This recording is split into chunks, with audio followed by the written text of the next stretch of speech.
Mga kapanalig, welcome na po sa ating daily devotion ngayong araw po ng Martes, November 4, 2025.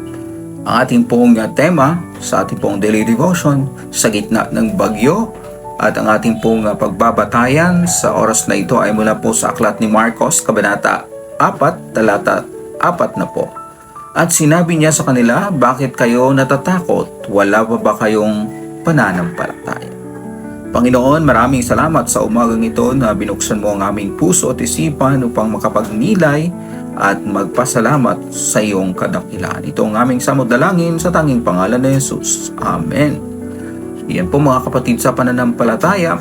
Sa panahon ngayon na tila walang katapusan ng mga bagyong dumarating, hindi lang yung mga malalakas na hangin at ulan, kundi pati yung mga unos ng ating buhay.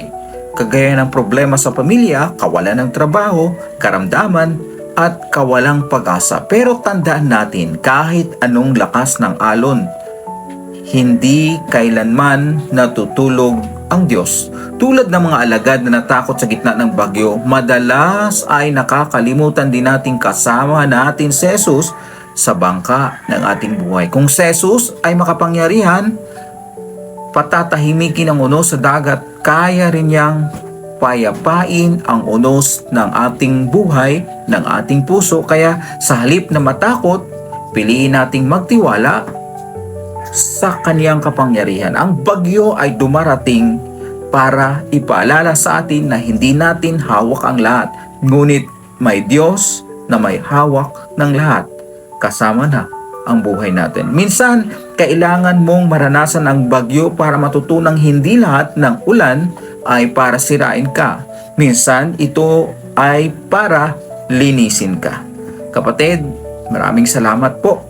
Ito ang ating daily devotion sa umagang ito. Panginoon, sa bawat bagyong aming inaharap, natural man o emosyonal, turuan mo kaming mananampalataya at magtiwala sa inyong plano. Bigyan mo kami ng lakas na maghintay hanggang muling sumikat ang araw ng pag-asa.